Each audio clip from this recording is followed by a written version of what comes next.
异种青光雕，虽说只是5级要手，但可以变化身形大小，作为宗门灵兽正合适。白凤仙子，先前风日城一别，甚是想念呐。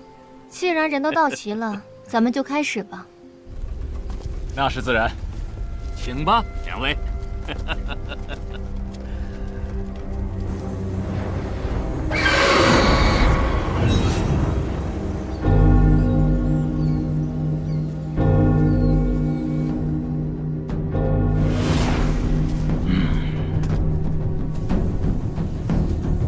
诸位青年才俊，你们能获得本次的参会名额，想必也是各宗门内年轻一代中演的还挺像的。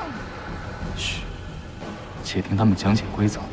往届只是单纯比试，既然本次由我百草院主理，那便加入点新规则吧。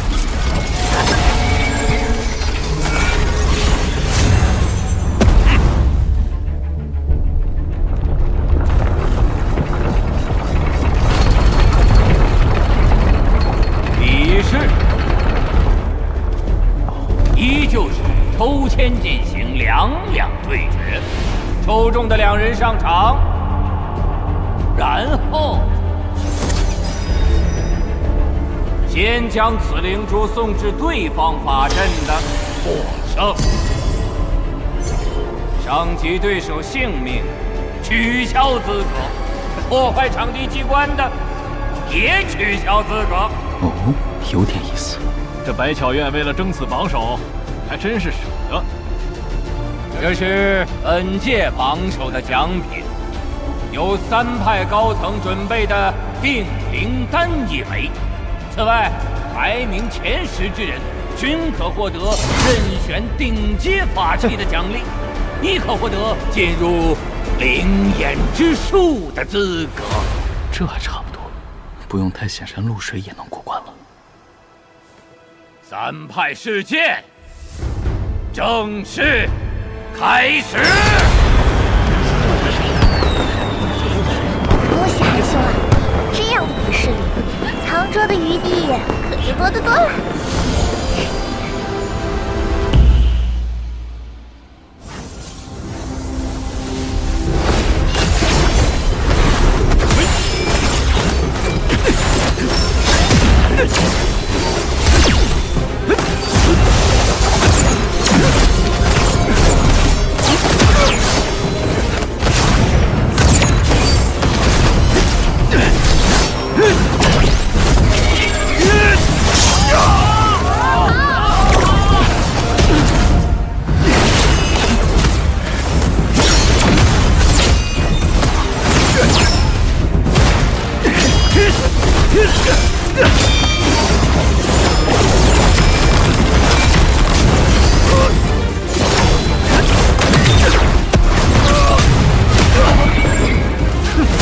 获胜者，古剑门梦迪。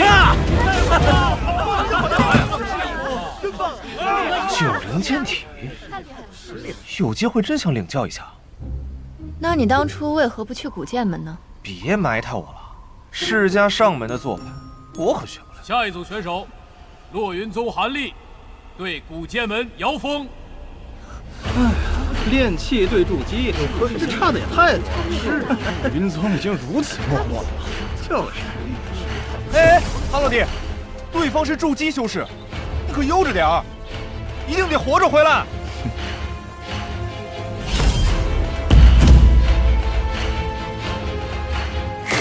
不是吧？炼气区染上这个台，听说好像是个富家子弟。哼，只能说是有钱运气好啊。这就是各派好手，绝非花川秀才之辈。我说白凤仙子，怎么连炼气11层的弟子都通过宗门选拔了？啊？11层，宗门选拔时还是10层，看来最近又有精进。那倒是有点意思了。小子，早点认输吧，当众欺负个炼气期的小辈，我也不光彩。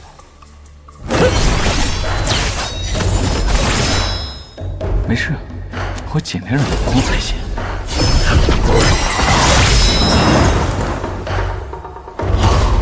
什么把戏？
查实，场地并未损毁。洛云宗韩立胜。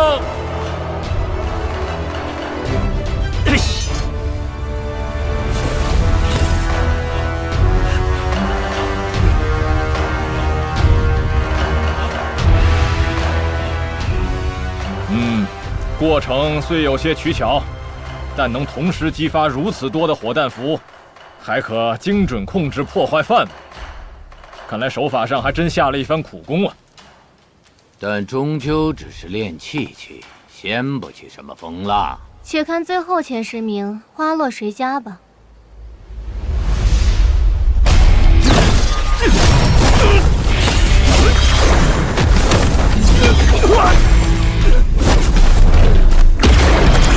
洛云宗穆佩灵胜。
此番也算是故地重游了。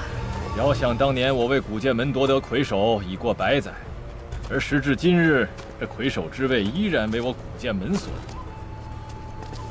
夺。2位道友，承让。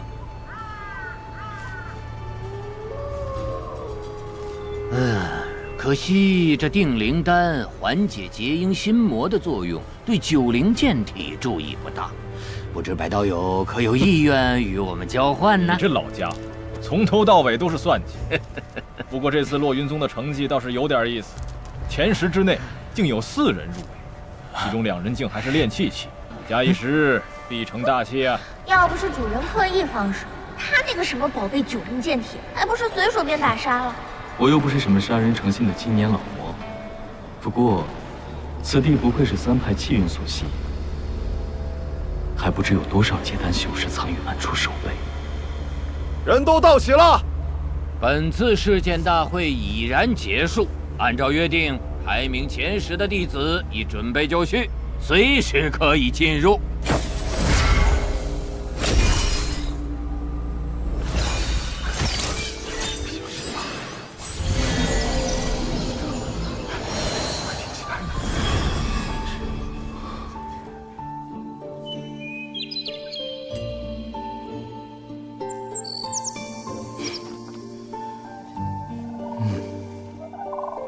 这景致不错，能将这通天巨木的气息隐藏得如此彻底。若有机会，定然要仔细参详一番。这树长这么大，还不得数万年了，竟能保留到现在，没在当时的大战中。哎呀，怎么了？没事，好像想到了什么，头痛了一下。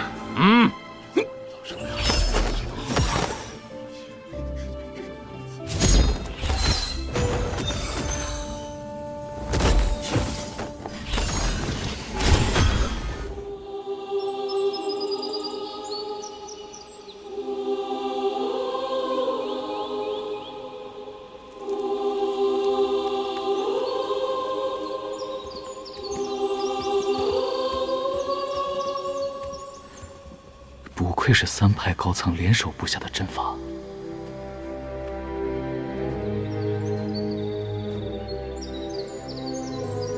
神识隔绝，无法探查。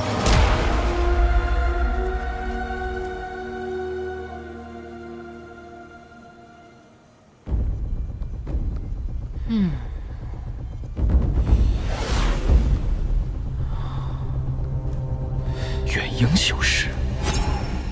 蓝师伯，您怎会在此？没看到正下到关键之处了吗？等老夫下完这盘棋再说。遵命。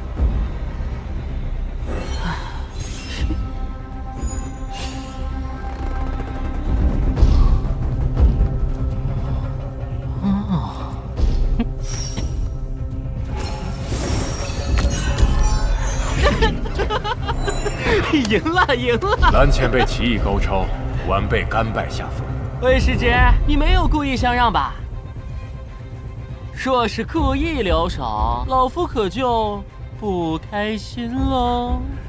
岂敢欺瞒师叔？果然啊，还是老夫棋艺高超呀！哎呀，好了好了，一会儿再继续。老夫先办正事。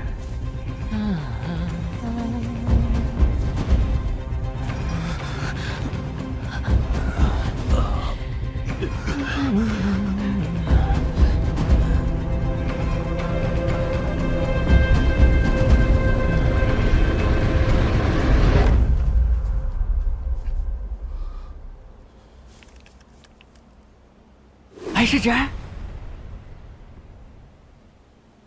你加入古剑门多久了？回师伯，晚辈入门已有100余年了。哦呦，100多年了都，真是难为你了。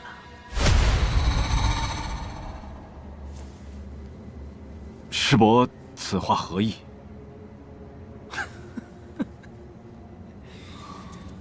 何意？你身为正道盟浩然阁阁主的关门弟子，却在本门一待就是这么久，可曾想过回去看看令师啊？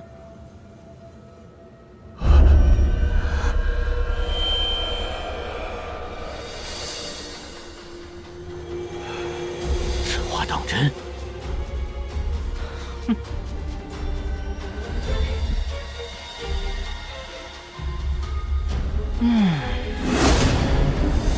白道友，现在回头还来得及，千万别做傻事。老傅啊，没想到也有你来教训我。老白，别做傻事！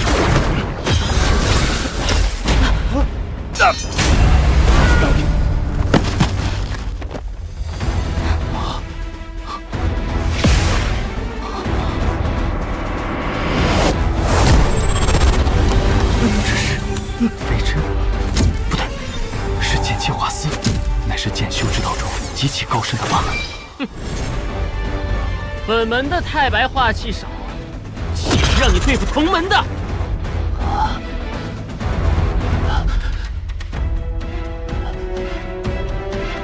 好了，来人，将他带下去，关入克隆库。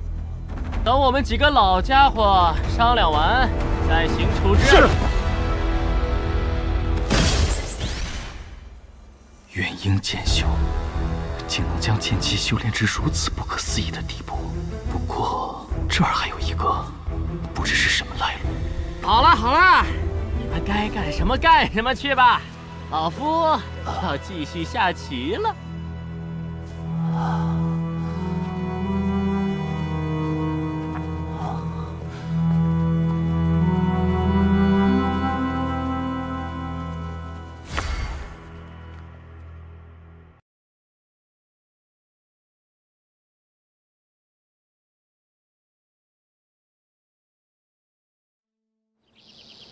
没想到白道友竟是……他在古剑门地位不低，此番事情败露，恐怕后续的影响会不小。还不知道其他门派之中被安插了多少细作。唉，咱们这天道盟号称是中立，但夹在正魔两道之中，又谈何容易啊！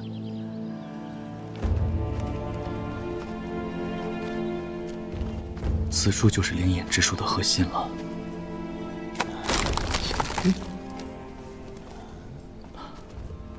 此圣术以人通灵，竟好似活物。喂，师兄。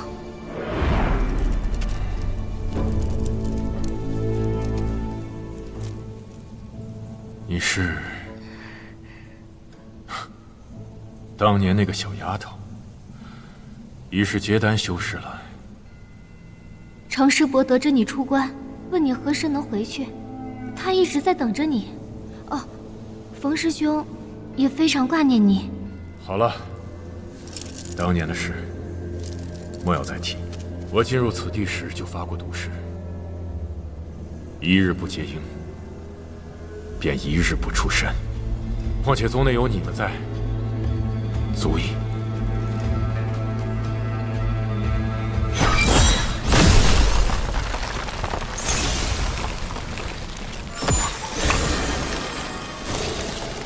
春夜还未到汲取的最佳时机，我先将明清灵水最后一步调配完成，你们先在此静待片刻。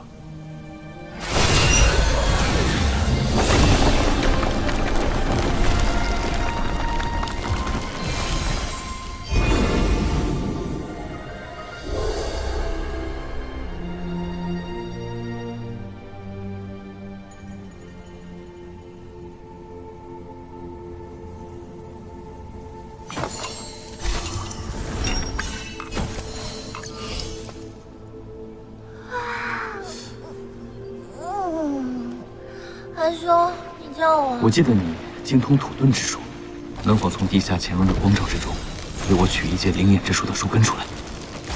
好，我试试。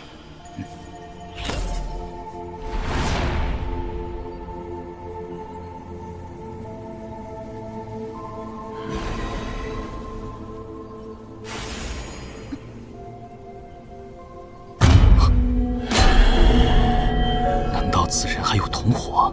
能在我神识探查之下藏匿的，只有在场的3位结丹修士。是谁？韩兄，这灵眼之术根部同样有光照禁制。我虽然有办法可以强行遁入，但不敢保证不惊动那个同样在罩内的结丹修士。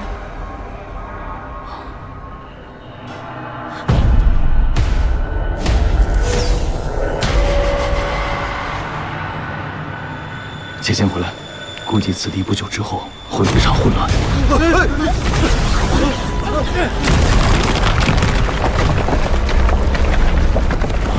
上述禁制出事了！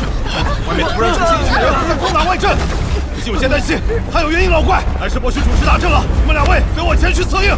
我会守好这里的。在此期间，凡进入此地的，就地格杀。你们这些低阶弟子，先去静室躲避吧。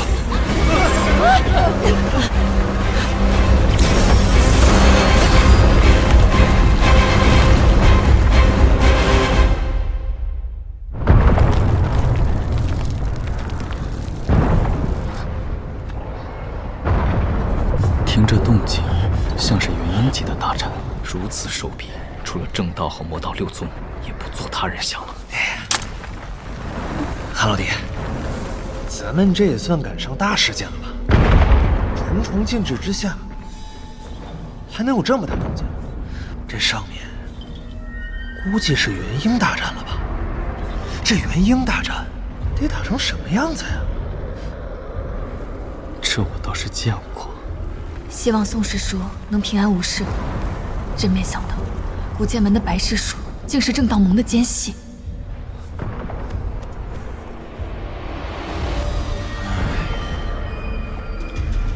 那位前辈，说起来也是一位可怜之人。小杜，你这话什么意思？韩师兄，您认为在下说的有道理吗？我对白师叔不太了解，不好妄自评价。是吗？我倒是觉得，小杜，你没听见我问你话吗？听得见，只是实在没有兴趣回答废话。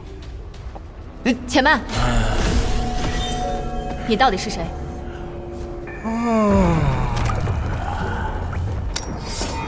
魔道六宗之一，天幻宗少主，这个答案是否令大家满意？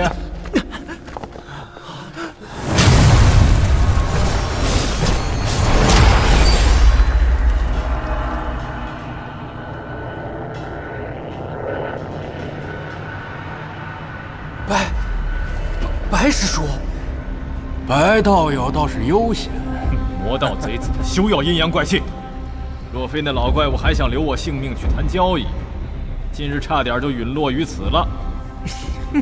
我也没想到那火龙老怪物会亲自出马，不过一切都在预料之中。恩师叔和贵阁的金镜前辈应该能为我们争取足够的时间。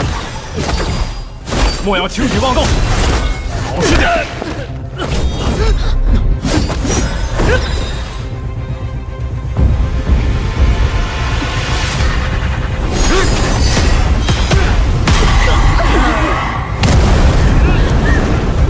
大罗千幻诀，不愧是千幻宗正派秘法。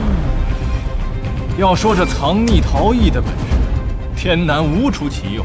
是，正道、魔道都来了。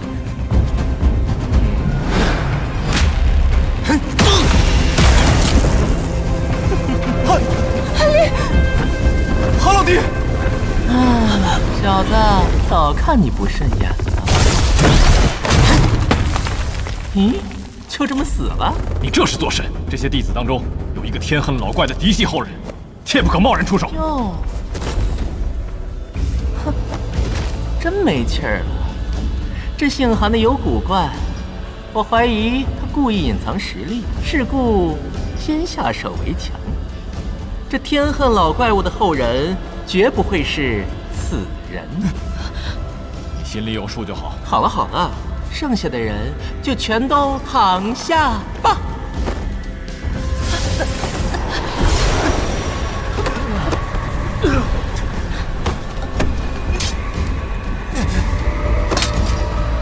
走吧。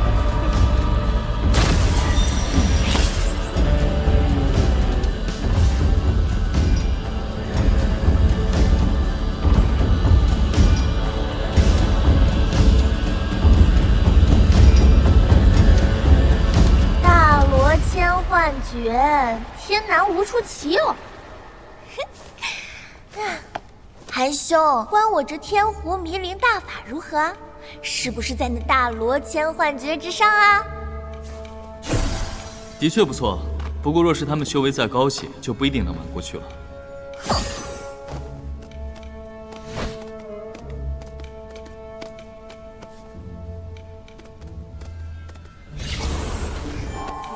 韩兄，定灵丹也拿到了，咱们撤吧。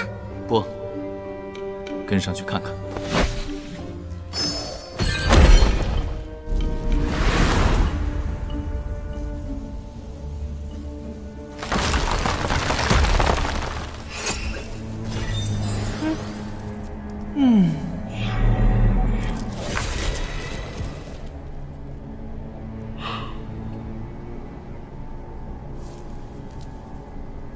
确是宗主手牌不佳，但是不行，就是不行。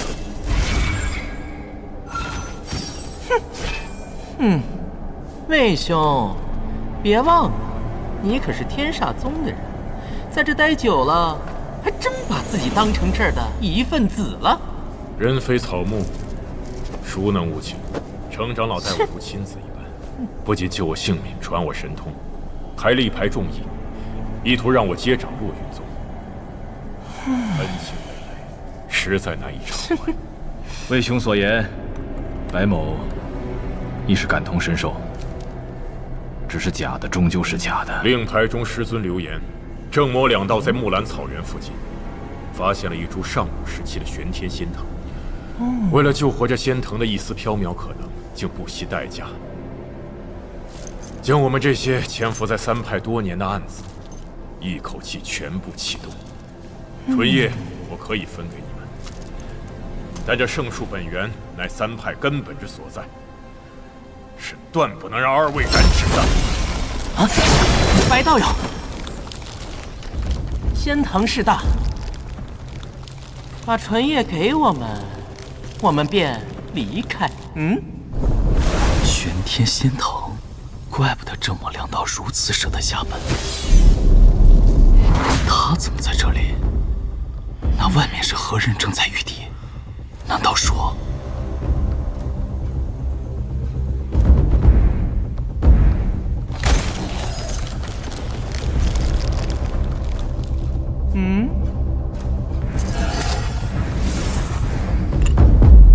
希望二位说到做到。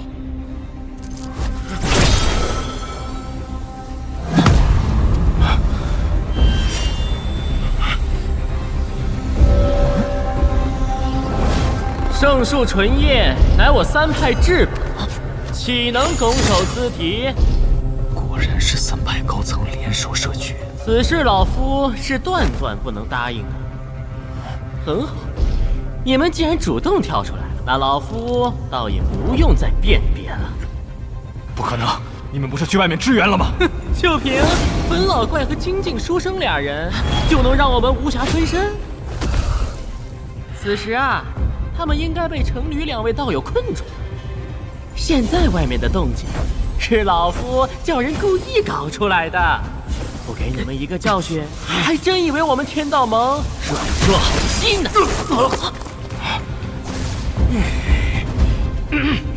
老夫不愿以大欺小，是你们束手就擒呢，还是让老夫活动一下手脚呢？蓝施主，大事不妙！罗云宗程长老发来传音符，他们和派去的修士中了埋伏，除了有千幻宗和浩然阁，还有天煞宗的人，如今正陷于苦战，急需增援。好啊，你们这些魔崽子，竟给我们几个老家伙玩套中套，看老夫不活剐了你们！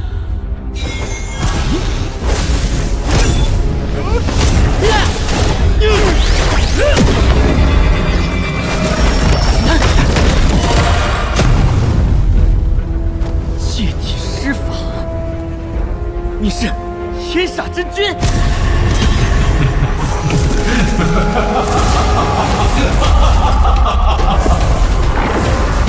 棋差一招啊！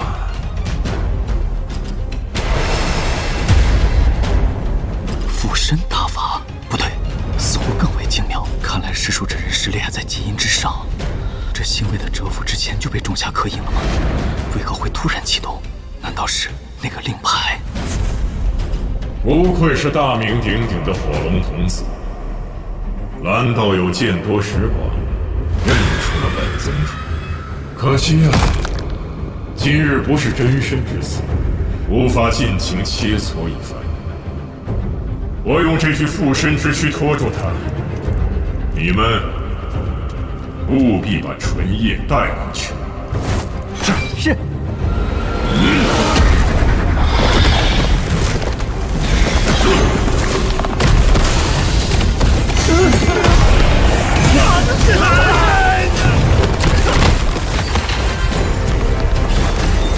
走。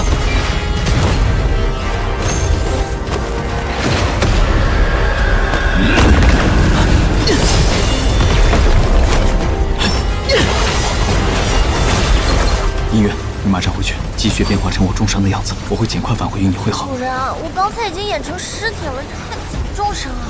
想办法。救命！好妃子，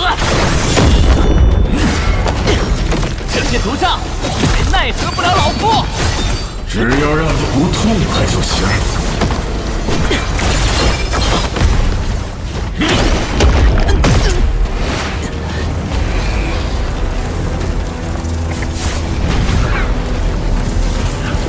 这是天煞诀，凭据化身就想引我煞气反噬。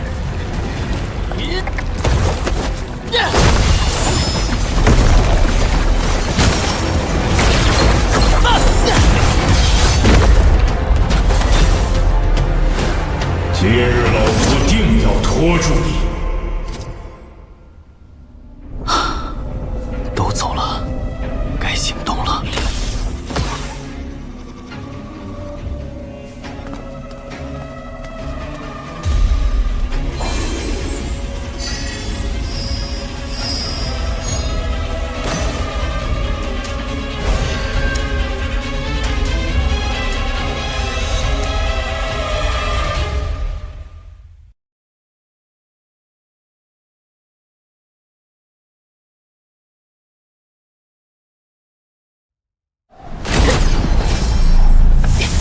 邪魔外道，竟然利用自己的亲传弟子做死剑！彼此彼此。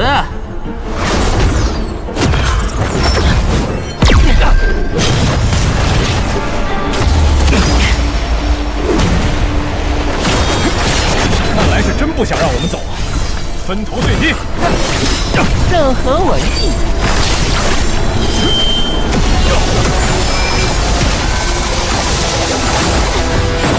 大师兄，不要一错再错了！师妹，我回不去了。都是些蠢材。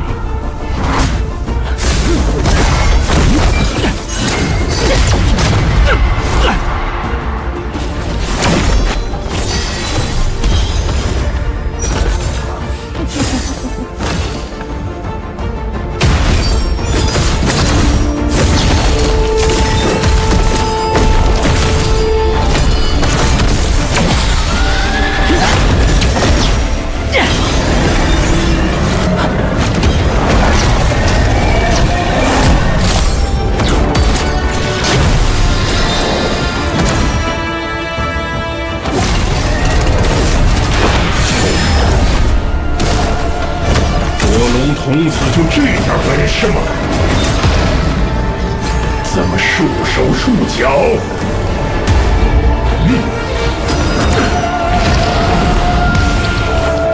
不是怕伤了这圣树吗？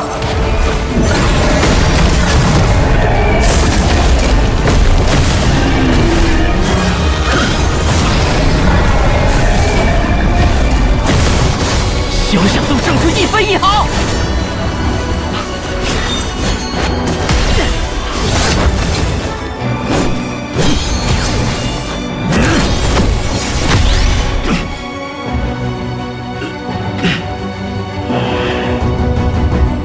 还真有些棘手啊！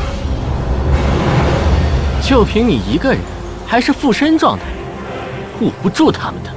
谁说我要护住他们来着？生死本无常，若是惜命，怎能逆天而行？今日便用这逆徒一身精血，让你见识一下紫罗玄功的真正威力。你竟然连自己门人都不顾了！如此一来，他必死无疑。这逆徒与落云宗那些废物为伍，早已背叛了本宗，自是死不足惜。准备接招吧！是吗？哎，小老二，你去哪儿？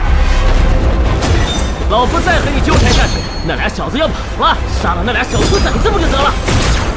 我们此次付出这么多，不会让你轻易破坏的。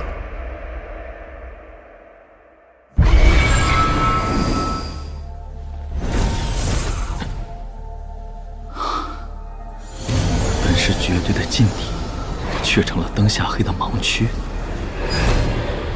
事不宜迟，拿到灵兽根部，速速离开。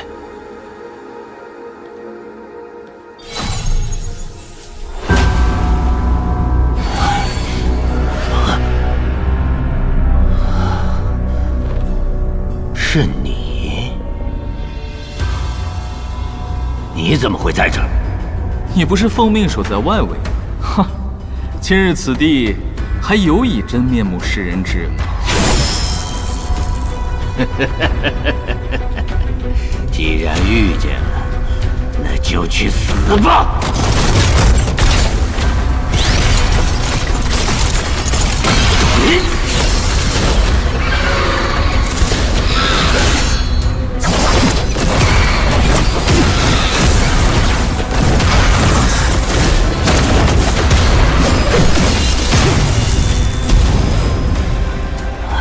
且等后期。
藏得这么深，是老夫看走眼了。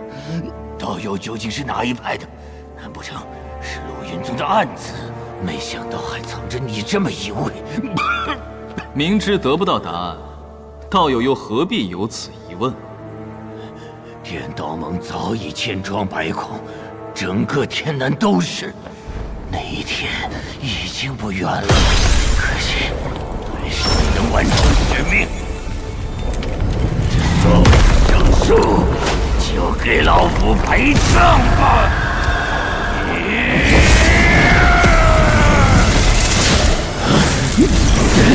这虫子，难道你是？此等自毁之法，此前从未见过，连储物袋都没有留下。正道、魔道，不对，都不对。天南和乱星海都没有见过这种。是哪个势力派来的疯子？此生书对三派和天道盟过于重要。若是伤其本源，难免打破天南的势力平衡，还是少取一点吧。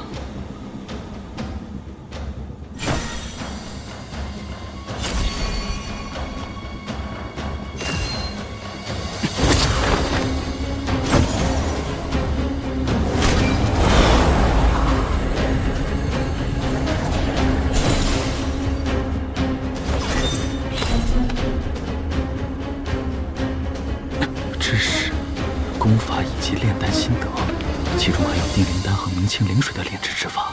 那名魏姓修士为何将这些东西记录下来并留在此处？难道是已经预知到了自己的命运？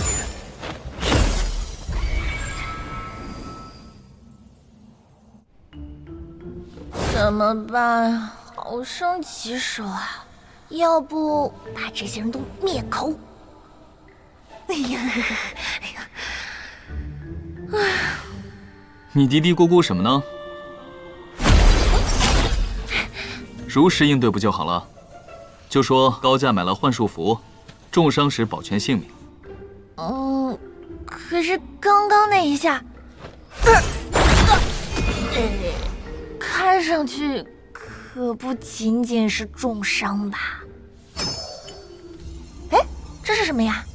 此物为望尘丹，多给他们吃几颗，就不记得此间之事了。动作快些，估计上面的战斗快结束了。嘿。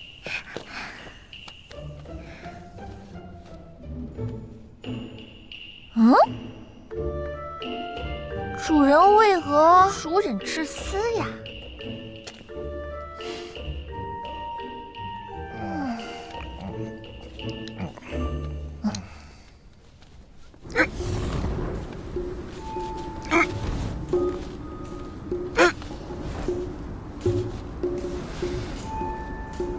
哎，咱们昏迷的时候，肯定出了什么大事儿，而且那个小鹿也不见了。各位长老的脸色，一个比一个难看。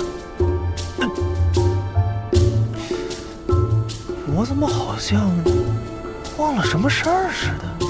是不是给他喂的太多了？无妨。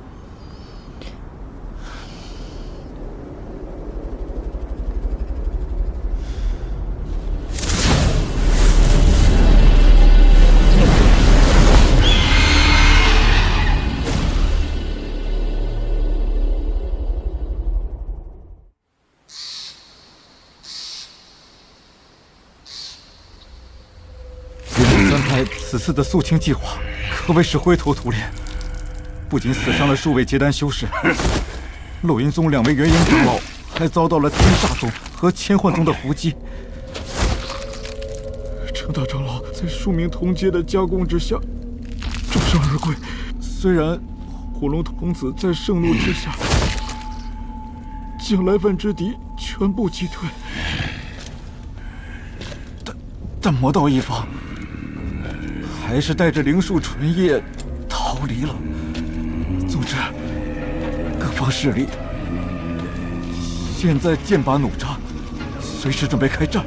只是陆长老他失踪了。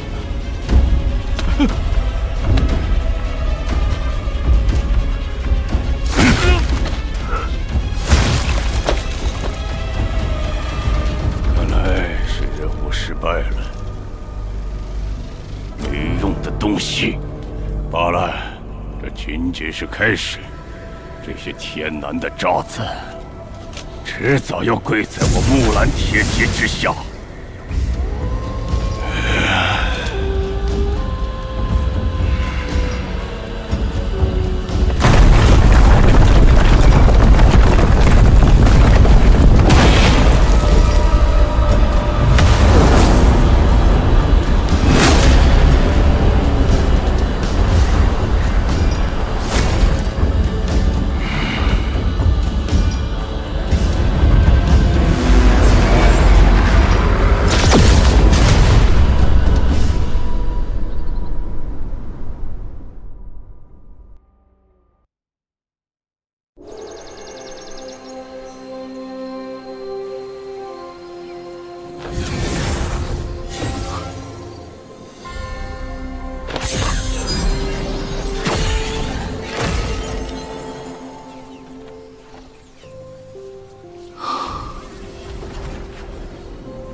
有着养魂木制成的珠串傍身滋养，大眼就的修炼果然顺利多了。哎，怎么写到这儿就断了？吾有一绝佳法门，修之可抵万世之功，奈何博穷逐尽，无处书写。呜呼，惜哉惜哉，还呜呼，分明是写不出来了。此人当真是大眼神君是吧？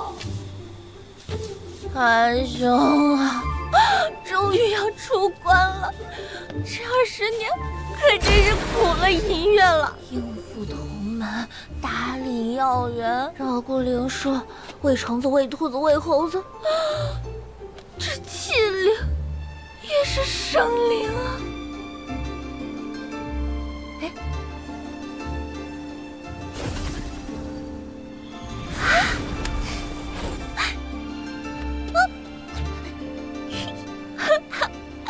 我爱，韩兄，我不累。近来可有什么异事？古剑门山门紧闭，似乎在查清细则。南方的九国盟打了好几场败仗，被木兰人咬下好大一块地界。此后虽然得到了其他几派势力驰援，算是挽回了一些颓势，但九国盟似乎也付出了不少利益交换。哦，对了，洛云宗那位太上长老伤愈出关了，可一出来就要求这宗内上下尽数归山，言进言出的。话说回来，这世剑大会也过去这么久了，云盟三派怎么还风声鹤唳的？虽说所有低阶弟子都被下了封口禁令，但当日的情形还是被不知何人泄露了出去。此事影响深远，天南各方势力之间都起了不少猜忌戒备。想必木兰人会很高兴吧？若这背后是人为操控，那这幕后之人也太可怕了吧？哦，对了，那个美人木师叔还是时不时会来药园收灵草，每次都要待上一日。他好像还挺喜欢和我聊天的。不过我都应付过去了。他近来似乎是遇到了一些事情，变得有些消沉。妈呀，我觉得呀，多半是被那个姓冯的给烦呢。无妨，此等驳杂纷繁，你帮我应付就好，无需事事汇报。这洛云宗内有不少炼丹典籍，我还需要研究一二。毕竟这九曲灵参丹里的不少材料已绝迹于天南，不容有失啊！韩兄，你终于要拿那个兔子炼丹了。你为何一副跃跃欲试的样子？这九曲灵参已然通灵，只要配合禁止，自愿献出一点灵液即可，自然不用那般暴殄天物。你说对不对啊？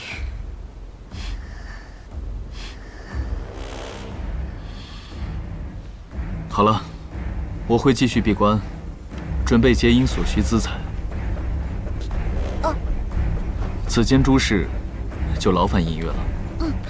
遵命，主人。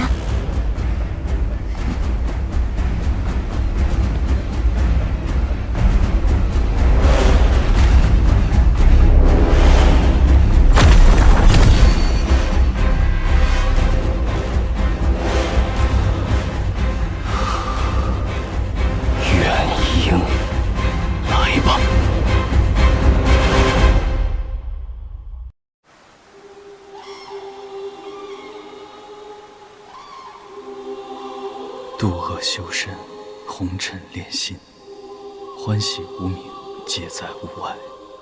去世种种，来日悠悠，沧海一粟，万古为尘。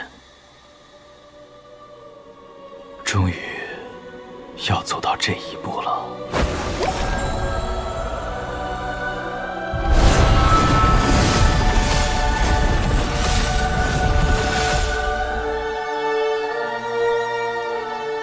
韩离，你准备好了吗？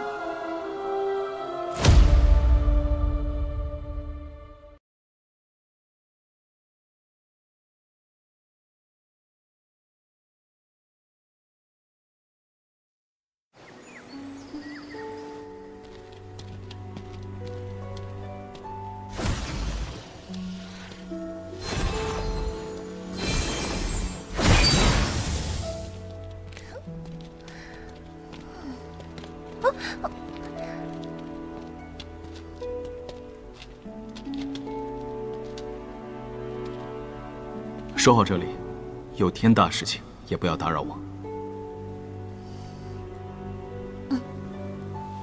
隐约明白。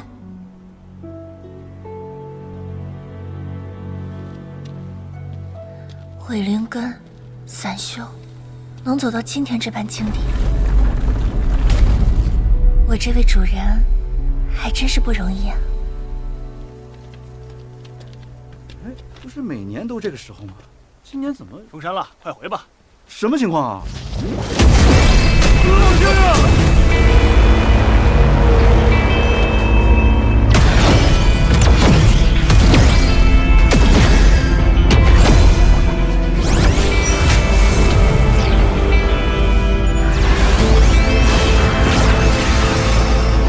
全宗封神，这阵仗是有谁要闭关突破吗？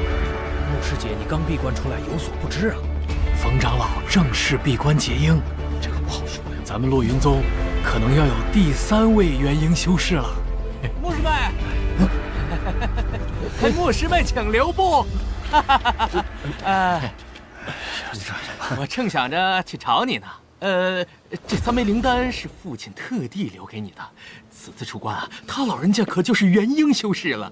我又是他唯一的儿子，总不算辱没了你吧？啊？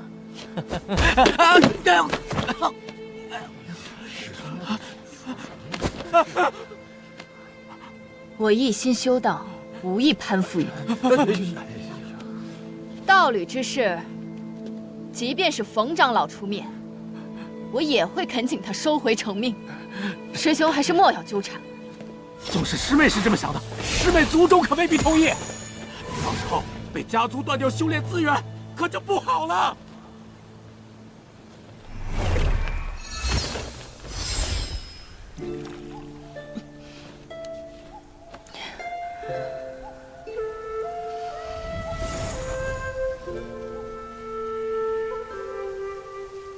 好歹也是当年3派事件前10的弟子，当真就默默无闻地看管药园这么久？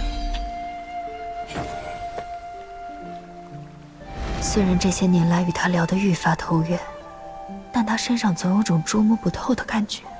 难道……算了，这么多年了，怎么可能？多半只是性格内向吧，是我一厢情愿。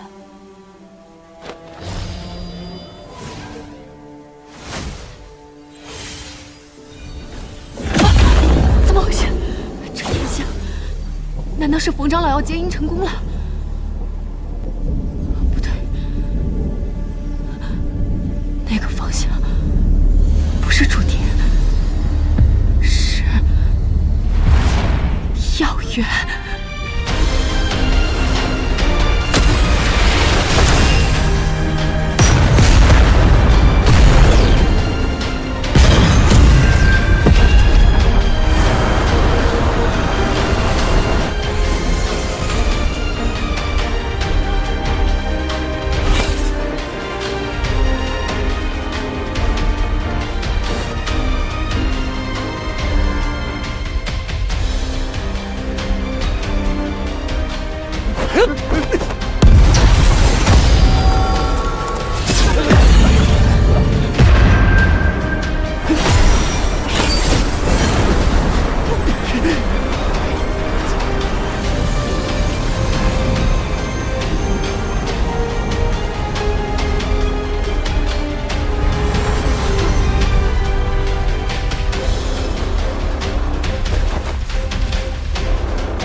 这是元婴天照，落云宗，竟然是他们！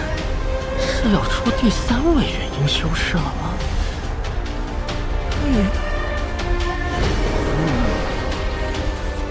冯师侄不是才刚刚进入准备阶段吗？难道不是他？这是有其他人在我们落云宗内凝结元婴，此等情景不会有错的。师兄，现在怎么办？就这么看着对方在我宗的地界上结阴突破吗？没错，师弟，这话说对了。我们啊，就什么都不用做，静待即可。虽然不知道此人能否熬过最后一步心魔反噬，历经心魔的过程，师弟不会忘了吧？啊，忘记？怎么会呢？我可不想再重新回想一次。面对心底最深层的恐惧，越害怕什么，就越会幻化什么。这心魔呀，在现实中只有片刻，但对结婴中的修士来讲，可是凶险无比。我们静候结果即可。此人若真结婴成功了，对我们洛云宗来说，也不见得是件坏事。师兄是想延揽此人，难不成此人是一名散修？若是有家族或宗门的修士，应该有大批的高阶修士护法才是，又怎会冒险在咱们这儿结婴呢？结交一名元婴散修，总比得罪一个要好得多呀，不是吗？开始了。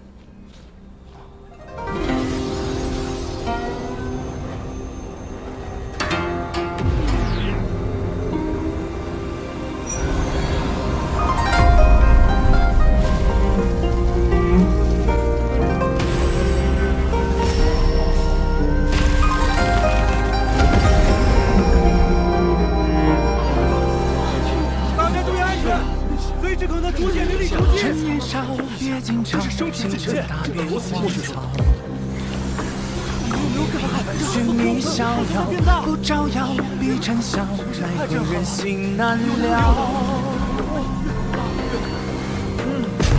藏得着，不能笑，曾动摇。扎成徒劳，掌中刀，心中刀。四色灵气，怎么会？故事是烈热血烧。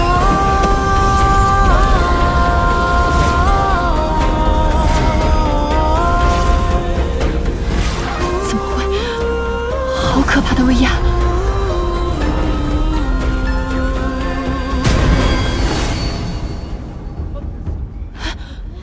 消失了。他没了。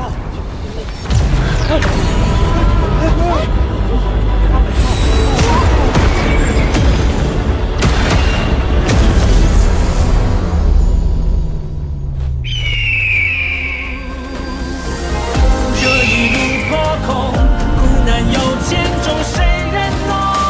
只求永照在下风，修炼至始终，愿周万事空都不松。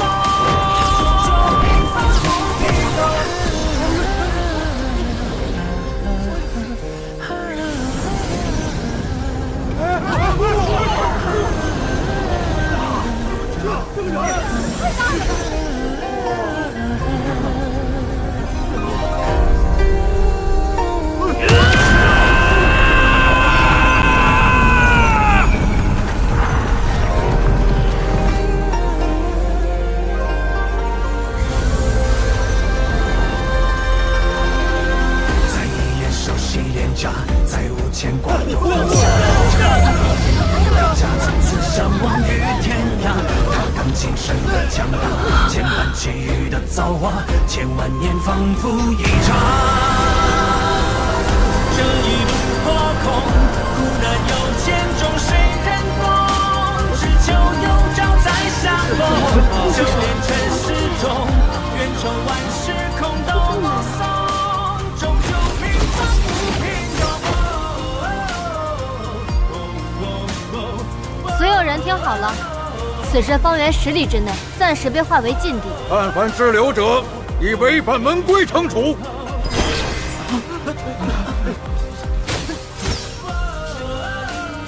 穆师侄，你且留下，此间药源可是由你负责的。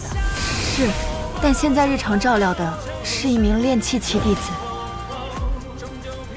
叫韩立。韩立，当年世县大会进入前10名的那名弟子，难道这是此人引起的结婴天兆？结婴，你们处理得很好，剩下的事情就交于我2人。遵命。遵命。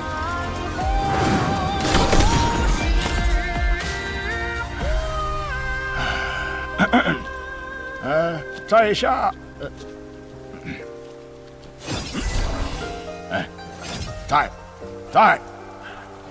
在下骆云宗，承天坤，恭喜道友结成元婴，不知老夫与吕洛师弟可否进府一叙呀？道友，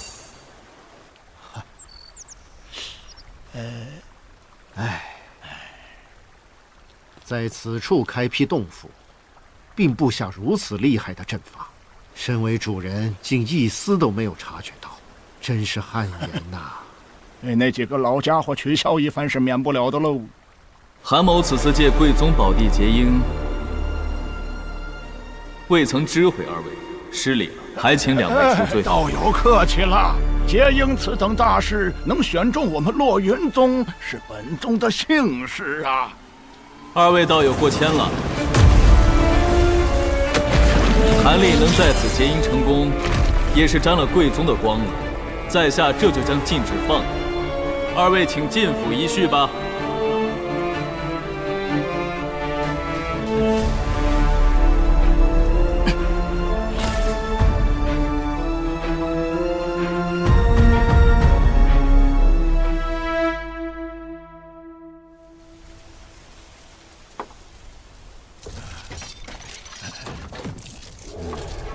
两位道友，请。筑基期的机关傀儡，这可是非常少见的。好茶，好茶。道友在这乱世中摸爬滚打，以散修之身凝结元婴，实属不易呀。不知修炼了多少岁月？在下奴钝，入得仙途已有200余年了。哦，什么？只有200余岁？千真万确。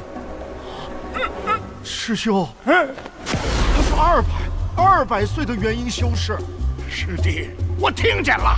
这么年轻的元婴修士，整个天南历史上也屈指可数啊！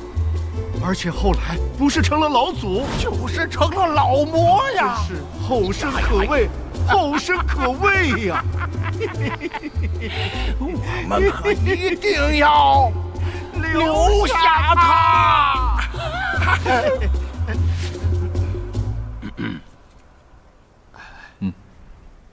道友结婴后是回转故国，还是另立山门呢？以道友之天资，想必不乏去处，倒是我等多虑了呀。一时还没有想好。当年只是觉得这云梦山清幽玉秀，灵气充沛，才一时兴起，停步于此。倒是叨扰二位许久。那既然如此，若道友不嫌骆云宗粗陋，那不妨留在本宗，与我2人共同担任太上长老，如何？不错，是。这，我骆云宗虽不如正魔诸派势大，但好在平素没有太多杂物拘束，遇上事亦有几分自保之力。只要道友愿意，可以与我们2人平起平坐。我与老吕都不是什么争强好胜之辈，绝不会把道友当外人的。道友不问韩某来路，便宴请韩某做贵宗长老。哎呀，韩道友说的哪儿的话？以道友之能，若有心相害，我骆云宗这些年早已千疮百孔了。我们虽不了解道友过往，但对道友却是诚心以待，还望道友千万莫要见外。说来惭愧，我们师兄弟已然困在元婴初期上半年之久了，正想找一位同道共同研习，使修为更进一步。若是道友愿意加入本宗，我2人定将自身元婴期的修炼法门坦然告知。对，绝不私藏。韩道友，意下如何呀？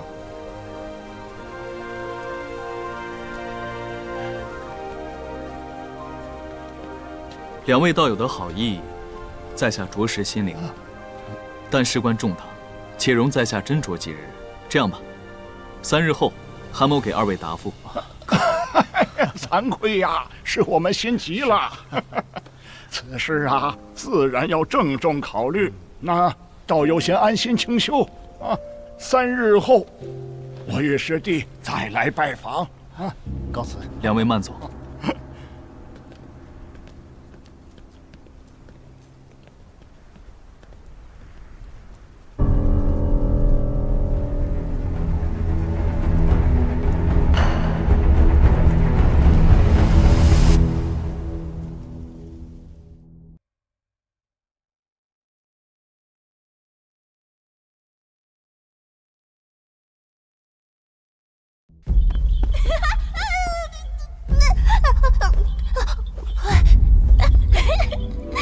恭喜韩兄结成元婴。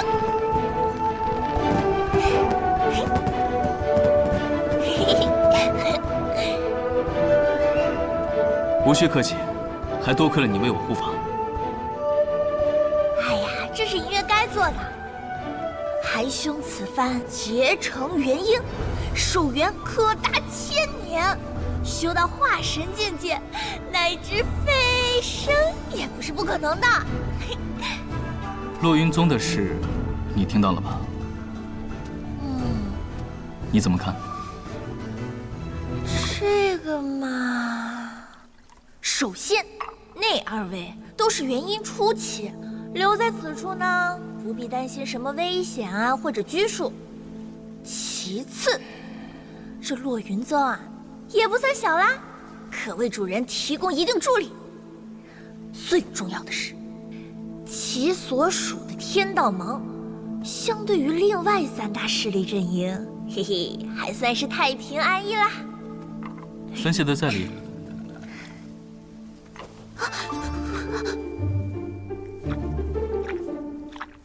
其实啊，作为一名元婴修士，即便做一个散修，也不会有什么人敢随便招惹主人的。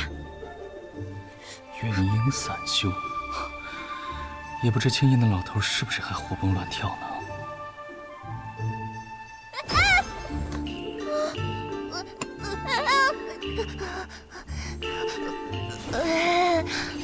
灵力又不足了。无妨，等你再恢复些，就可以随意幻化成人，不再消耗灵力。这倒是，在西天鼎里那么多年都熬过来了，也不差这点时间。不过有道是讳疾必伤，主人平素就心思细腻，结婴时多半遭遇了很厉害的心魔侵袭，得多休养几日，稳固境界的。还是早些休息吧。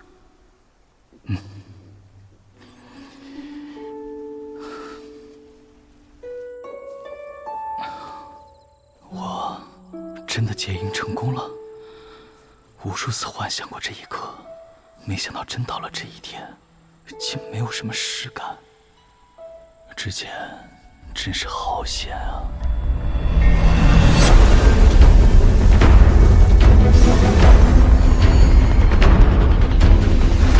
凝结元婴，最凶险的是这2步。第1步，碎丹。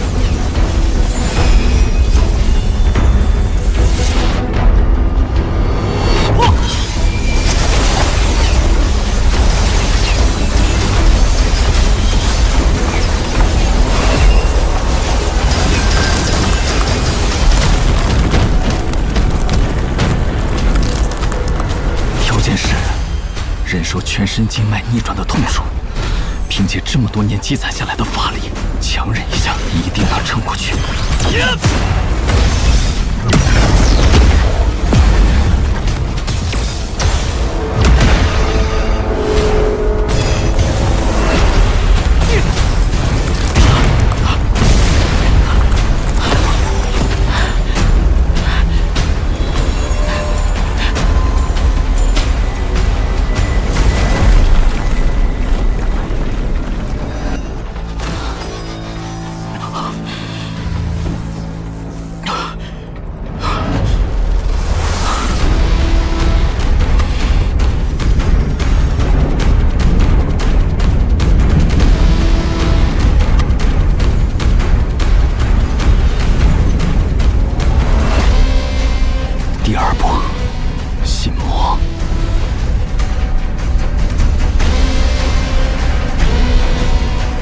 我有养魂木、婆罗珠，再加上特意准备的定灵丹。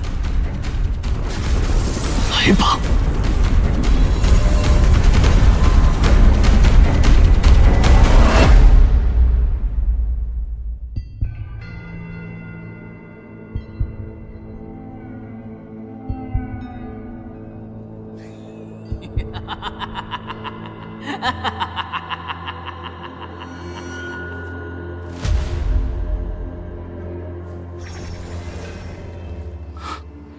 你便是我的心魔。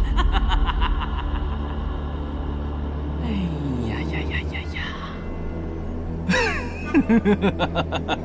对喽！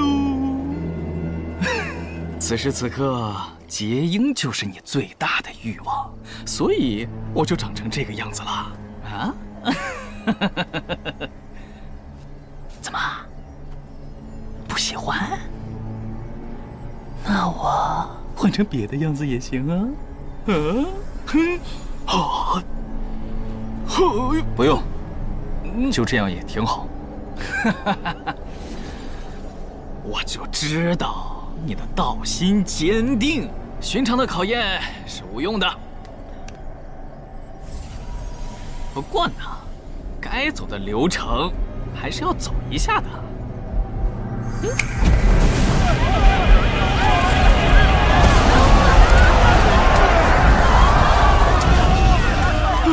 你看，着火了，着火了！李哥哥，着火了！着火了！李哥哥，着火了！你做点什么呀，李哥哥？若是只有这种程度，那你还是省省吧。哟，看来是有准备呀。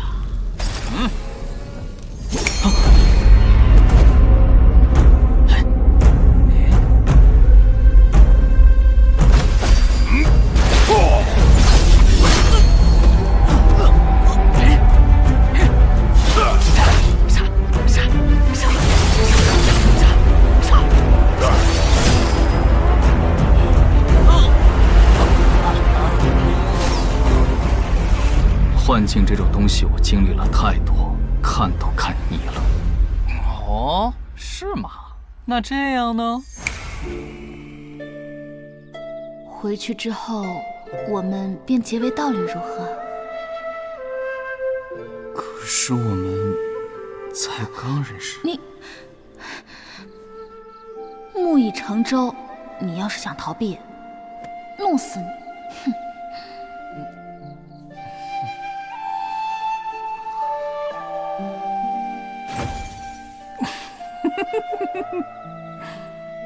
动作上，你敢说当年没有一丝此中念想？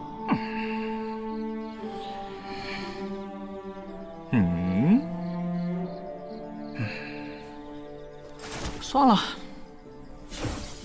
也是，反正你认识的姑娘还不少。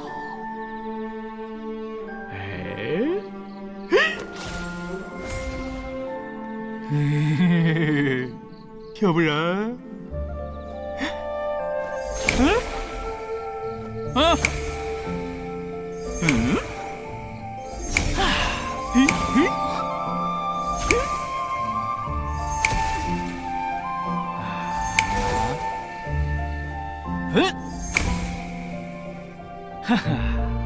怎么样？喜欢谁？随便选。好了，闹够了。生气了，终于生气了。本来接下来还想让你感受下与天同寿，可惜捉弄你啊，实在太无趣了。这样吧，我们都简单点。我就问你一个问题，你若是心里有答案了，我就散去。怎么？信不过我？我可是你的心魔，你在想什么我都知道。哼，你无法骗过我，我也无法骗过你。你要问什么？一个最重要的问题。现在开始。原来你都是靠他。这东西归我了，你去死吧！乖徒弟，此物就交给为师保管，你就安心的去吧。狡猾的小子，我就说你哪来的那么多金雷珠？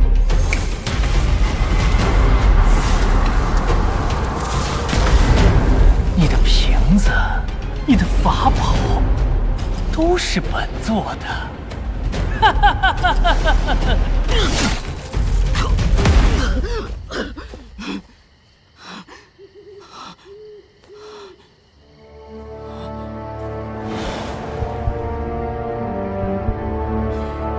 别找了，他在这儿呢。我知道你一路以来经历了什么，人生如棋，落子无悔，如见离弦，永不回头。还有什么？曾经是，未来是，现在也是。说到底，你能活到今天，都是因为这个东西。不管是奇遇还是巧合，你的一切都是来自于这一天，拿到了这个小绿瓶。没了它，你根本活不到现在。没了它，你就是个平凡到不能再平凡的山村小子罢了。那么你自己又是什么呢？遇到难回答的问题又不说话了，好好想想再回答。这次你躲不过去了。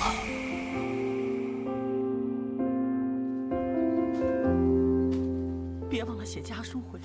放心吧，娘。你掌心的温度，催开花瓣丛。没事，这不有我保护他了，你还能保护他一辈子啊？不熄的火中，无名的光芒，在暗夜里奔涌。又来了，每个月都过来啊。爹、娘、小妹，只是这个月的利银不多，省着点用。好嘞，石小静，开了齐轩门是你们的福报，走过条条万里，是你的行踪，在微笑的梦。要是能学点武功就好了。来时的路已唤醒了季风。时间不多了，想活下去就不能放弃。嘿，脚步不停歇的人，正在创作最动人未写完的剧本。1万种可能都在你手掌眼神。谢谢。每一次呼吸，张铁，张铁，你醒醒啊！韩丽，你这是要离开了吗？经过这么多事，你觉得我还能在这里安稳地待下去吗？谢谢曾经的缘分，我们挥手暂分。举杯敬也许这世界很大，也很危险，但我还是想继续往前走。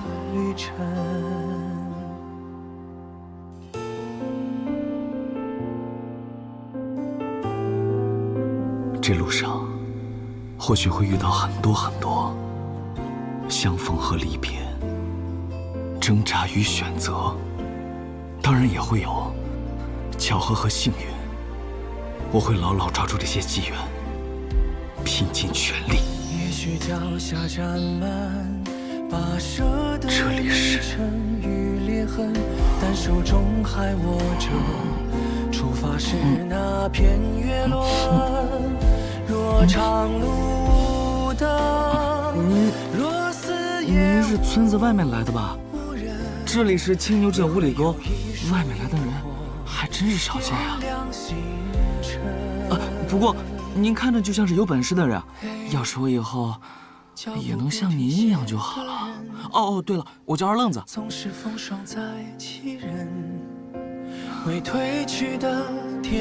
你啊，一定可以的。或许7点月底遇到真正改变自己命运的机会时，哈利就会抓得越牢。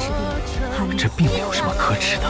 韩大哥，韩大哥，韩师弟，韩师弟，韩师弟，韩师弟，韩师弟，韩兄，只要知道想去哪里，还有自己是从哪里出发的就好。我想，这应该就是我的答案了。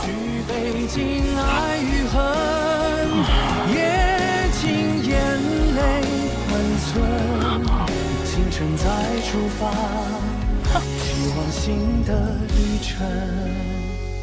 举杯敬聚分，也敬每个凡人。珍重再出发，又是新的旅程。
这位就是新加入落云宗的太上长老韩立。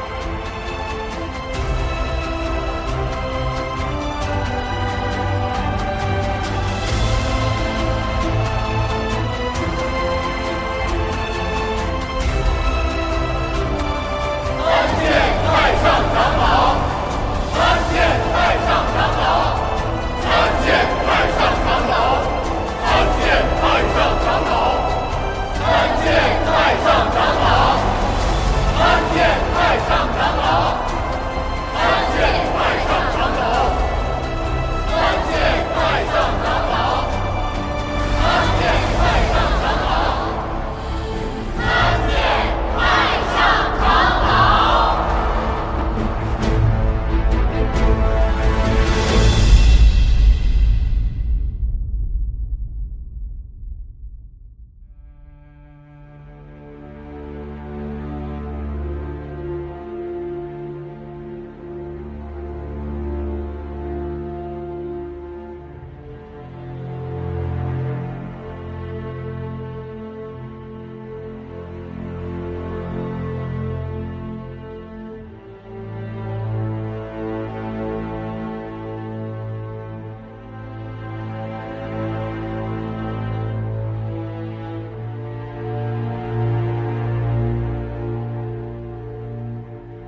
韩道友如今已是我宗太上长老，整个云梦山东路，只要道友中意，都可以选来做道场啊。是啊，要不搬去我们那边做邻居也行啊！啊，对，是吧？哎，韩道友贵为元婴修士，这各方各面可不能亏待了呀。是。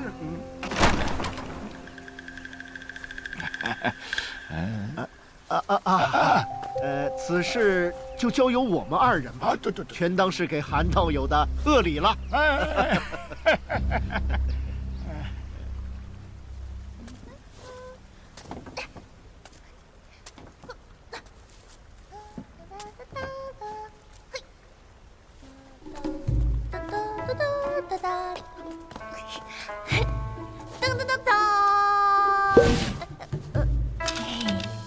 已经收拾好了，主人，随时可以准备搬入新洞府。什么时候说要搬洞府了？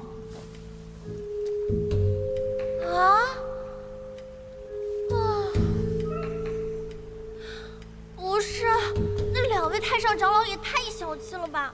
那元婴修士都是要有新洞府的呀。那倒不是，吕长老说看出来我不喜欢折腾，就将这座天泉峰连带2座次峰都送给我了。那天泉峰的弟子们怎么办呀？他们会另选一座山峰，改名为天泉峰。现在此处就叫青竹峰了。嘿嘿，真有点太上长老的意思了呀。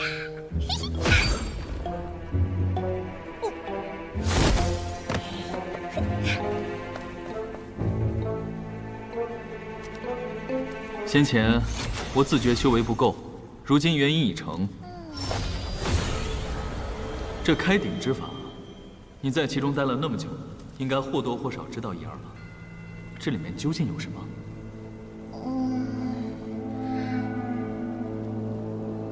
恐怕要让韩兄失望了。这个鼎啊，在虚天殿搁置了那么多年，陆陆续续的有人来拉鼎啊、寻宝啊，也时不时的呀会带走那么1、2件宝物。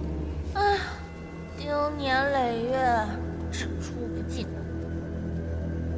上次主人在虚天殿中见到的，已经是仅存的古宝了。你是说，这是口空鼎？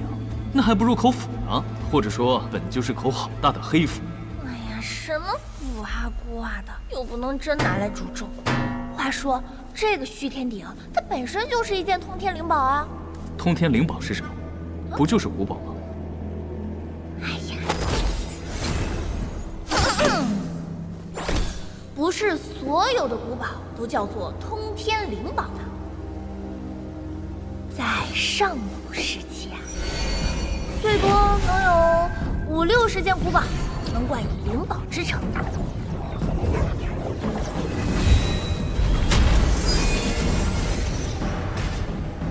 其中每一件，据说都有着翻江倒海、移星换月的莫大神通。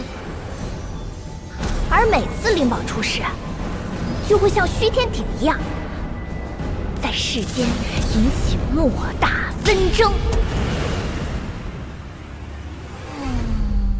虽然啊，不知道这个鼎的特殊之处是什么，不过呢，连半生之物都是钱兰冰焰这等级的。哎呀，你想嘛，这鼎肯定不简单。原来钱兰冰焰是此鼎的半生之物。没错，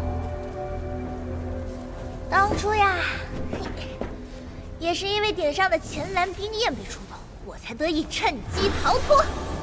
有可能啊，要等主人彻底炼化了此焰，才能掌控这鼎。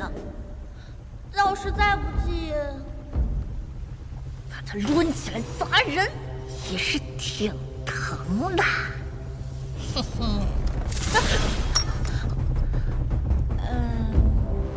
不过，话说我之前啊，一直以为主人你那个小绿瓶是什么通天灵宝呢？难道你还知道这小绿瓶的底细？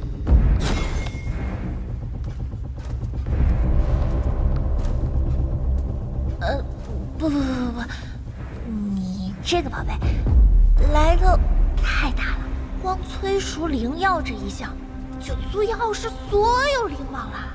毕竟灵宝只是将一界的天地法则加以放大，不能真正的逆天行事。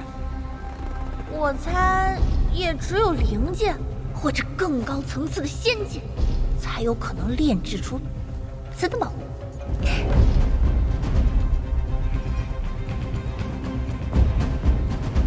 哦，别问我是怎么知道的，我就是知道，可能和我之前消失的记忆有关吧。灵界、仙界，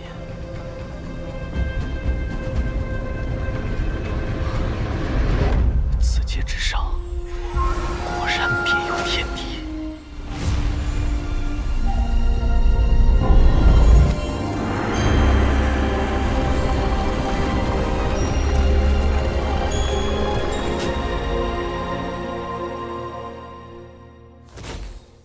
好了，我要去闭关修炼，巩固境界了。若不是天大的事，就不要打扰我了。不愧是主人，遇事不决，先去闭关。好的，音乐一定会处理妥当。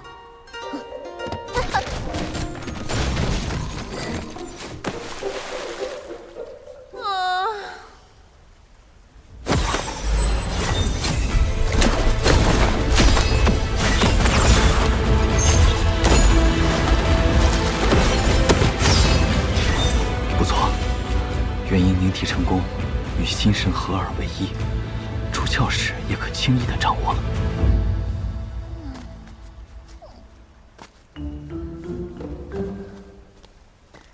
怎么了？有事发生？那倒没有。就是主人刚进这禁室半月，那位师叔就来了一趟。我看毕竟是主人的旧相识嘛，便化作了你的模样，去跟他说了几句。穆培林有眼无珠，此前如有冒犯前辈之处，还望前辈不要见怪。晚辈有一事相求，恳请前辈不力施以援手，晚辈愿结草衔环，报答前辈。这阵仗该不会是来拜师的吧？不能替主人擅自决定，还是先拒绝了吧。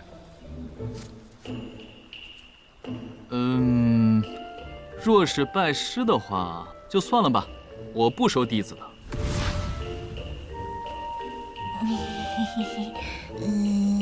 然后呢？真正的麻烦是什么？真是什么都瞒不过主人哈。麻烦倒是不至于，就是有那么一点点的小情况。就断了这念想吧，没出息的小子！拜见韩前辈。都是同门，跪着作甚。起来。之前是老朽和犬子无知，冲撞了前辈。老朽携犬子前来谢罪。这是何意？本座初到落云宗时，还是冯小友接引，何言冲撞？冯长老，不也是正在闭关冲击元婴吗？唉，前辈莫要取笑老朽了。老朽所谓的冲击元婴，不过是给那几派人做做样子看，免得我落云宗遭那些人白眼轻视罢了。如今得了韩前辈这等天纵奇才恩眷，我们落云宗怕是真的要中兴了呀！这些弟子们往后还得靠韩前辈照拂了。此人倒是真心为门派着想，并非巧言令色之辈。这落云宗虽说实力不强，但门风淳朴，自有一番气运。这也是我选择此地的原因之一吧。冯道友言重了，韩某既已加入落云宗，那这些便是我分内之事。那牧师执木仙子的事儿，我们冯家已与穆家解除婚约了。我们两家此前确实不知道，此女已成为您的贴身侍妾。什么？贴身侍妾？哪来的侍妾呀？告辞。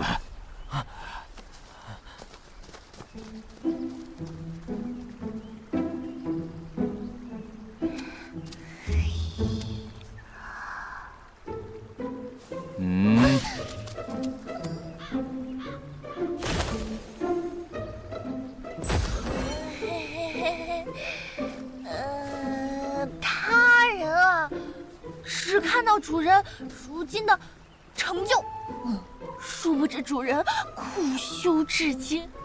哎呀，清心寡欲，严于律己，是不近女色的。如此的向道之心，还是鲜有人能想到的呀。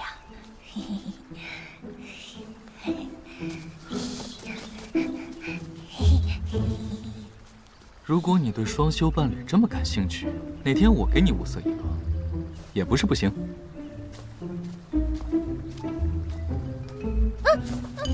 我完全不需要。那个穆姑娘一直想要见你来着，我不知道该怎么处理，就让她先候着了。她既然这么喜欢不打招呼就竖大旗扯虎皮，那就别打招呼了。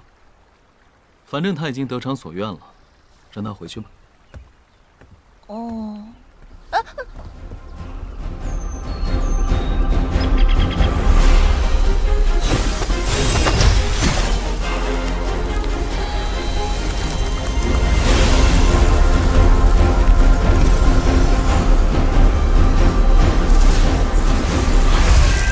这寒气虽然厉害，但以如今元婴期的修为，只要不被直接击中，不到也无碍。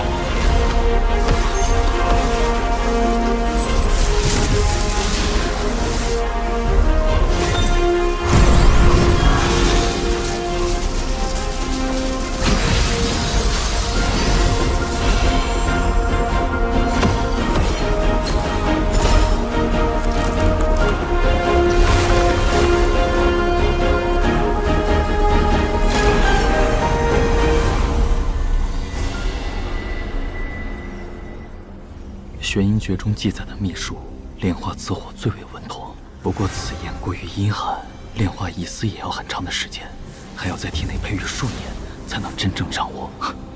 不过一旦炼成，日后定是对付同阶的一大杀招。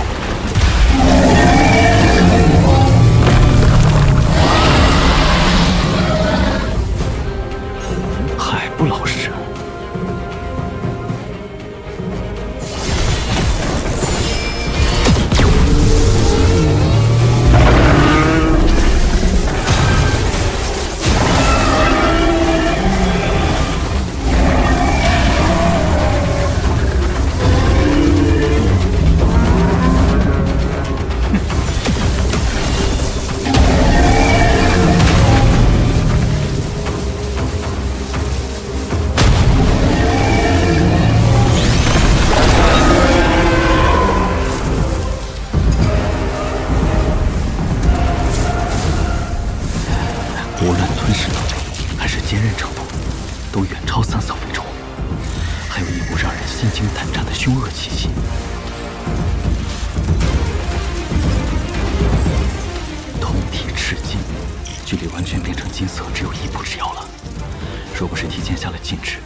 这清灵之水，相传只对低阶弟子有效，但依我看来，恐怕是用量的问题。若是够多，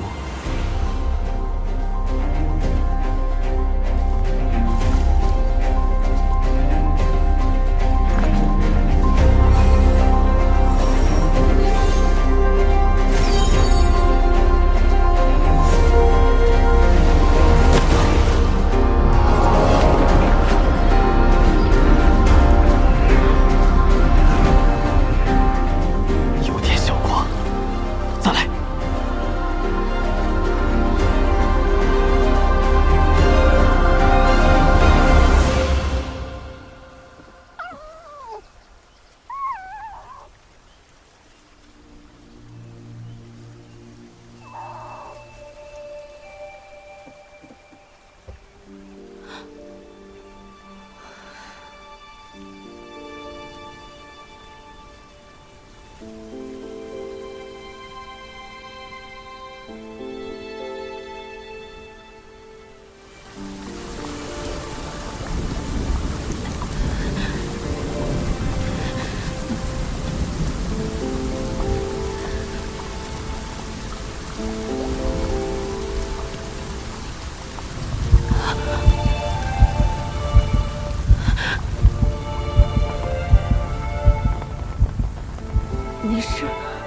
家主人请你过去。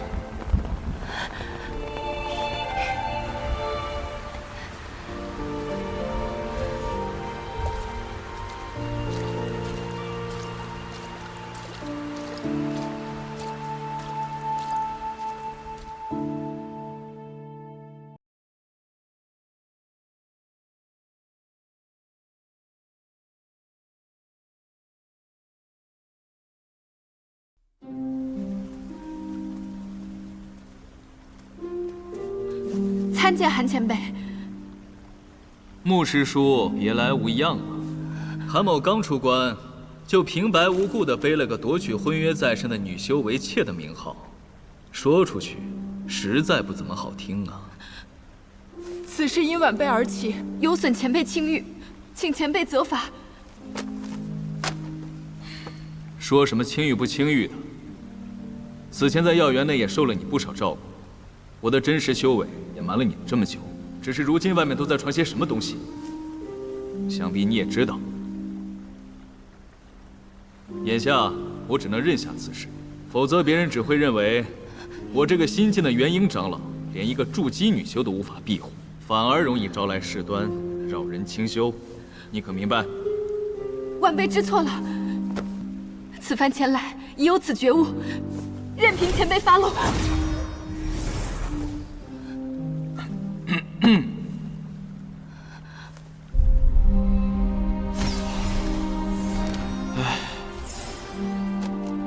给你2个选择吧。第一条路是就此入我麾下，在这天泉青竹峰上修炼。我虽从未收徒，但也愿在修炼上指点你一二。不过我要在你身上施展禁制，以防你不经意间把我的一些秘密透露出去。至于这第2条路呢？韩前辈，我选第2条路。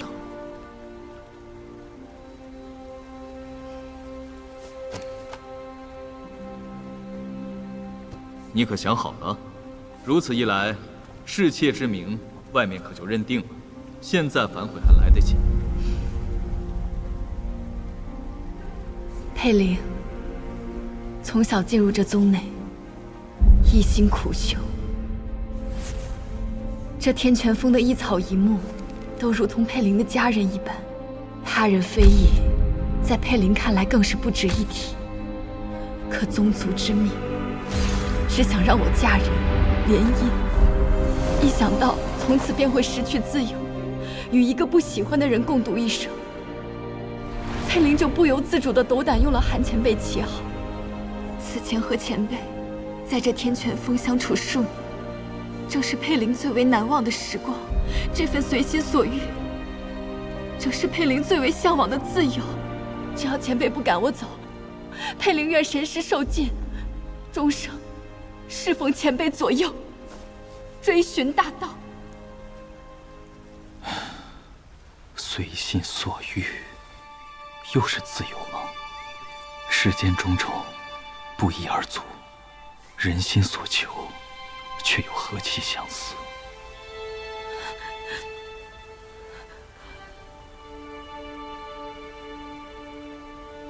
好，我答应你。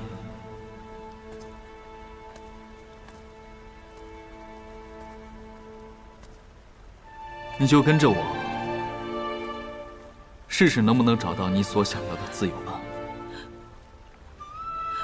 多谢前辈成全。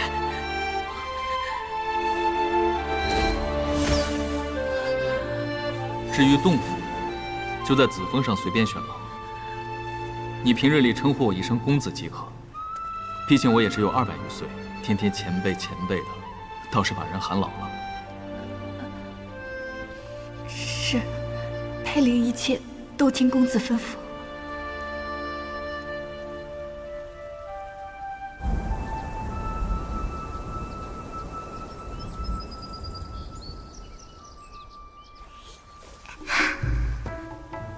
主人倒是大方啊，还想着给他自由，只怕外人都会觉得主人是贪图他的美色，或者准备了什么双修秘法，才收为实现。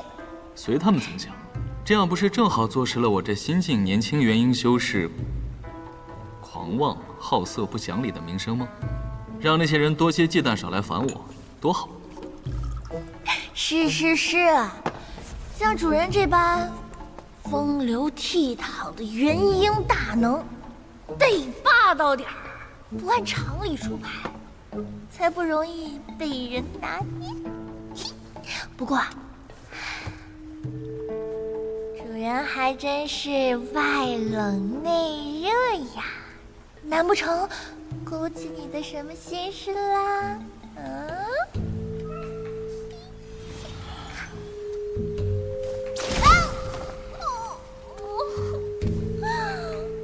太聪明的器灵是会遭到封印的。哎，好疼啊！再者说来，你不也是对他颇有好感吗？所以才暗地里为他求情。别把所有事情都推到我的头上。好感吧，也谈不上，就是在主人闭关的这20年里，也就只有这位木姑娘会时不时的来药园转转，而且此女的脾性一直隐隐让我觉得有一种很亲切的感觉。怎么说呢？这种不顾一切也要寻求自在、寻求自由的心情，让银月有些感同身受。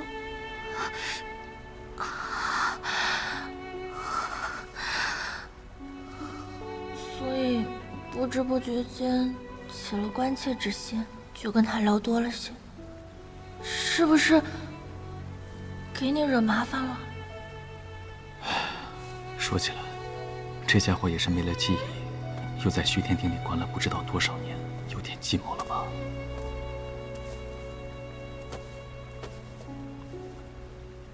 没有，不过说好了啊，以后可不许再这样了。我会为他设下禁制，这洞府内一切隐秘之事，暂且不要让他知道。这也是为了他好。再过些年，应该就能看清楚一个人了。哦对，自己惹的祸自己解决，等日后时机成熟了，把事情跟人家讲清楚，不要再给我多沾因果了。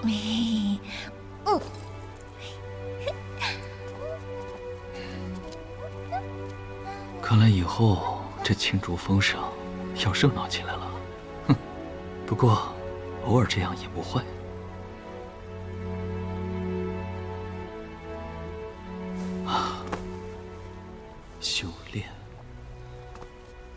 修炼。按说此剑诀共13层，但10层之后对应元婴期的内容，此剑竟无法看清。看来是为了防止修炼者贪功冒进、走火入魔，而在传承之物中施加的禁制。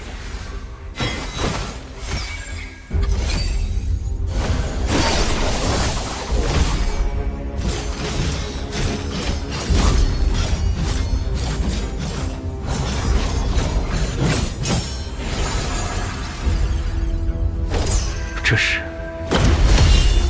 大更剑阵，要施展此神通，布下剑阵的剑光数量就足够夸张了，至少要上100道。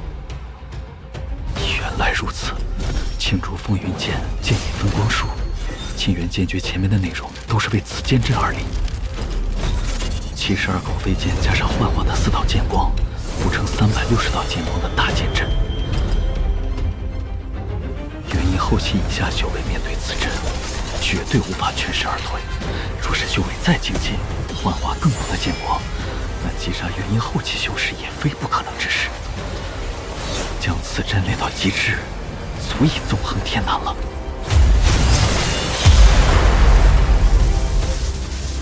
不过，为了追求最大杀伤力，还需要在每口飞剑中掺入一种叫庚金的材料。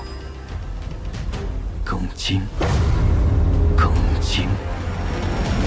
庚金，哎呦，这可是修仙界大名鼎鼎的瑞金之宝啊！只要一小块，就能使法宝锋利，威力倍增。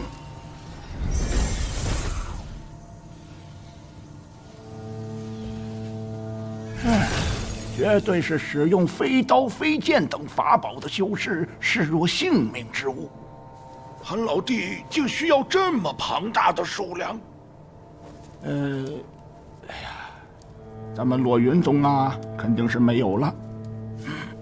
此等绝品的材料，交给寻常弟子是不太可能找到的。要不这样，老夫去一趟天道盟，托龙寒、凤冰两位盟主帮忙留意一下吧。程兄仗义相助，韩某铭记于心。自家人别客气。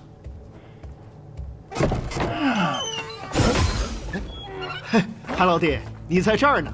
刚才去你洞府一趟没找到你，这是我二人送给穆小姑娘的东西，你就替她收着吧。是，拿着。刚才听你们说要找什么绝品材料，哎呀，那么麻烦做甚啊？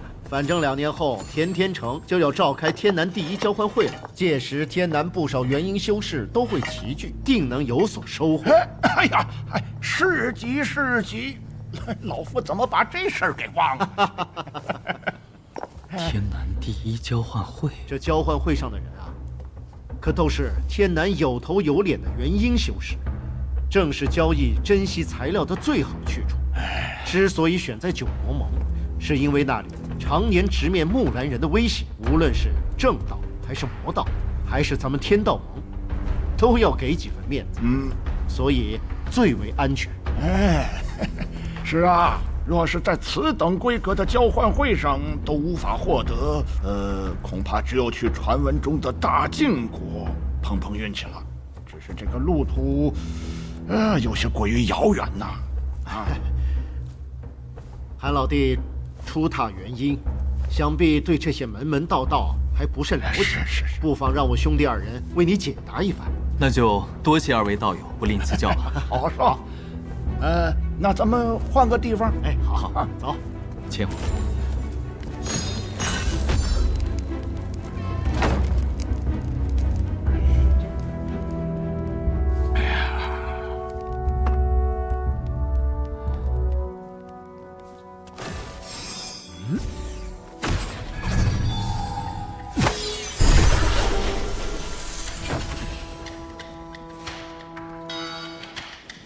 天南修仙界熙熙攘攘，大大小小宗派势力不计其数，寻常修士游历一生，也只是管中窥豹，不见其全貌啊。是啊，化神期的修士已是很久没有出现于世间了。元婴修士作为此界修行顶点，所处境界又与低阶修士大不相同。每一个元婴修士都是一个宗门的顶尖战力，也是一个宗门能否延续的保障。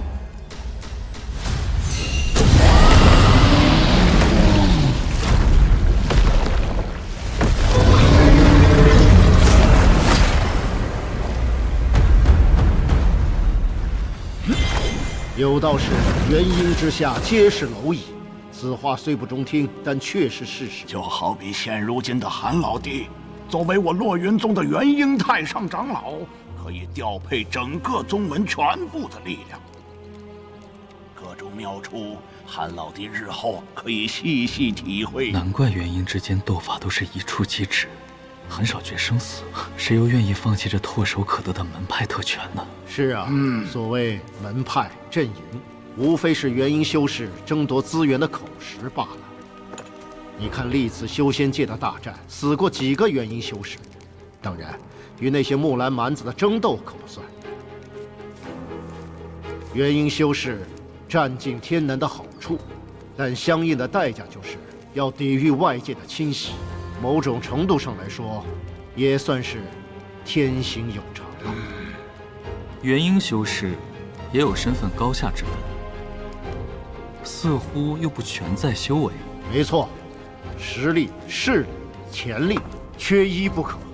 目前能影响天南格局的，还是这10大宗门和10大修士们。正道太真门的至阳上人，魔道合欢宗的合欢老伯，九国盟化翼门的魏无涯，为天南仅有的3大元婴后期修士，人称天南3大修士，也是各自阵营中真正号令之人。合欢宗、合欢老魔不是那云路，是另有其人。至于我天道盟的盟主，则是由栾明宗的龙寒、凤冰2位道友担任。此2人乃是一对道侣，皆是元婴中期巅峰的强者。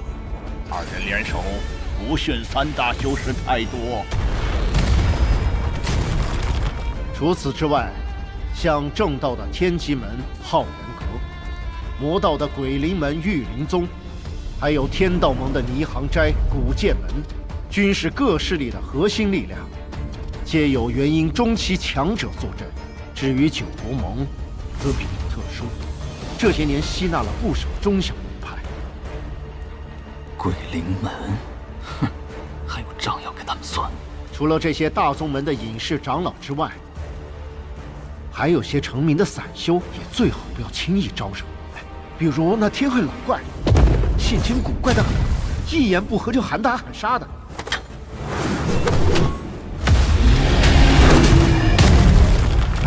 不过韩老弟无需太过担心，像你这般年轻便进阶元婴，想必很快就会声名远扬。届时大家都会对你有所忌惮，不敢妄自挑衅。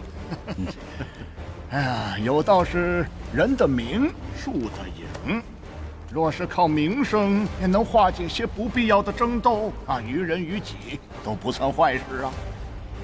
果然，门派的做事方法与散修迥异。韩某以后可要时常与2位兄长论道，增长见识。好说好说，韩老弟，一家人不说2家话啊。到时候天天城内各方人物势力汇聚，说不定韩老弟就都能亲眼见到了。不过距交欢会开启还有2年，不知韩老弟有何打算啊？在下元婴凝形完毕，打算先去周边游历一番。曾经许诺他人的事情，也要去完成了。如此甚好，这道心圆满，不生心魔。韩老弟啊，尽管去吧。若遇到什么事，记住，你身后还有我们。